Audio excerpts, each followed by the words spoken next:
My name is Steve Dutton, and I live in downtown Miami. I'm originally from Des Moines, Iowa, of all places.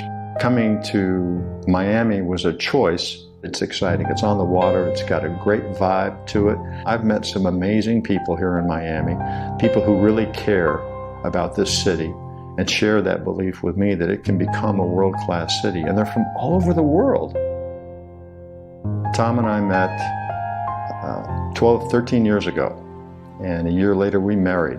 Tom was my greatest love. He was cultured, sophisticated, and we discovered Miami on a cruise from, I think, Costa Rica, around through the Panama Canal, up to Miami. And so we get off the ship.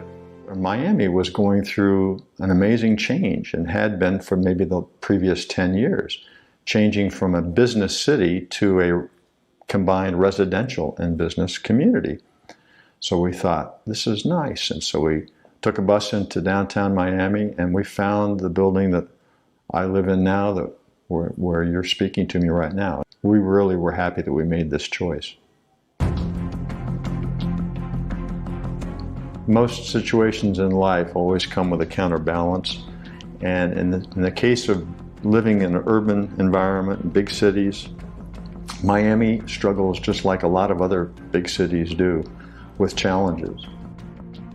The number one concern of most businesses and people who live in downtown neighborhoods is the number of people that are unsheltered. These are people who are homeless on the street. And that issue, I'm sad to say, is an issue that every city confronts, and no city is really good at solving. It was a fateful morning. We were having coffee, and we watched this man who clearly was distressed and was, from his appearance, someone living on the streets, screaming obscenities into the air. People were beginning to walk by on their way to work. He was saying, "Give me some money," whatever swear word. And then when they wouldn't do it, he was calling them even worse names and all. And so I looked at Tom and I said, we've got to do something. I mean, this isn't civil. This isn't the way it should be. We agreed. He said, we'll take his photo, but we're going home. That's the moment when everything changed for me, because he saw me and he yelled across the street at me, "Take my photo, motherfucker." And he came across the street. He was a big guy. He saw my husband and he ran over. Tom was yelling at him, "Leave us alone." He ran over and he shoved Tom with all of his might. Tom couldn't catch his fall. He just fell back and his head hit the cement. And Tom died just 2 days later. I then had to go through the trauma that so many of us have to go through when tragedy strikes. It's unexpected. There's no plan. You certainly don't ask for it. But I got through it. I felt that perhaps if I could be an influence, if I could be a catalyst to change, to reduce the number of people that are living on the streets, that would be a good way to honor my husband's memory, Tom, but it also would be a good way for me to rebuild my own life. And I started meeting the amazing people that live in Miami, and suddenly lights came on for me. Ideas started rushing into my mind as far as what wasn't being done that could be done that would make a difference.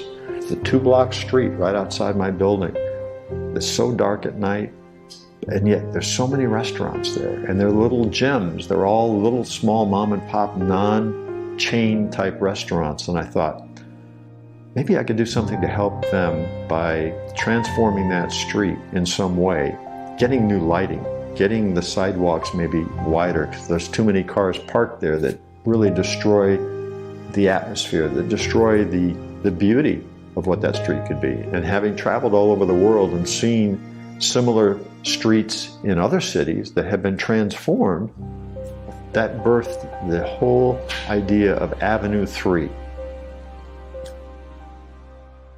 We need to create a destination name. So rather than calling it Northeast 3rd Avenue, it's Avenue 3. Avenue 3 Miami is our official incorporated name. We're applying for a 501c3 status with the IRS. Avenue 3 Miami has 3 primary objectives. The first is to transform Northeast 3rd Avenue into Avenue 3, a destination that is fun, exciting, beautiful, and incorporates all the advantages of visiting or living in downtown Miami.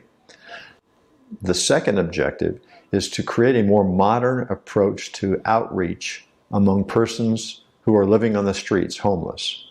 We're using an old technology right now. It's a hotline call center, which is great, provided they have a phone that works. They might have a phone, but does it work? Do they really have the $50, $60, $100 a month to pay for services? We've got some expensive programs in Miami of sending people out onto the street with medication or with different supplies and education that would help. And I don't want to stop that. But it's expensive to do that. And in all honesty, I don't think we're doing it enough. So what do? Well, what about technology? Wearing something probably makes it easier for everybody to not lose it. Maybe a ring. A ring could be a simple way to check in. Think about the fact that the city just opened the first of its kind in downtown Miami, a public bathroom near the government center station. But what if there was a sensor there that every time they went to that bathroom, as opposed to just peeing on the street or behind the bush, if they went to that bathroom and checked in? And what if in exchange for that, they got points? Those points could be recognized someday, soon, I think, by a corporation, by a nonprofit, perhaps, that provides basic services. And so getting away from the idea of soup kitchens or giving away things to persons, and instead focusing on an exchange of reward, we've shown it works. All of us, every one of us, I think, is involved in an exchange of reward in some way, whether it's through a loyalty card to a business, getting an upgrade on the airlines, getting a free drink every once in a while from Starbucks, whatever it is. We've all shown that we'll change our behavior.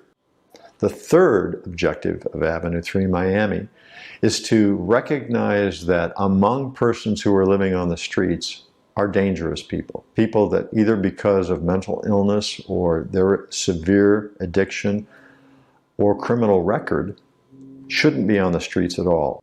In the case of the man that attacked me and Tom, 29 arrests prior. Explore a new partnership with law enforcement, with Miami's city and county police, and with our local courts. Crime Prevention and Awareness volunteer group. I want to create a greater sense of community representation.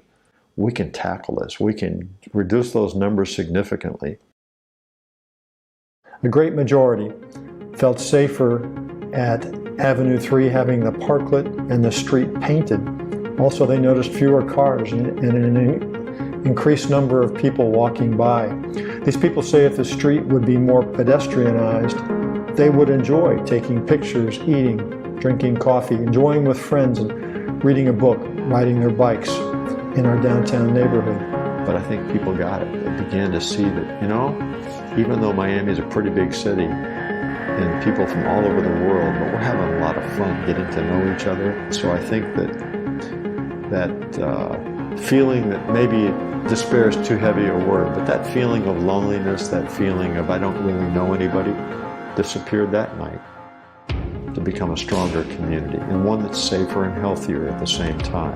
That's the real goal of Avenue 3 Miami. I know that Tom is with me every day in spirit, and I'm sure he's proud.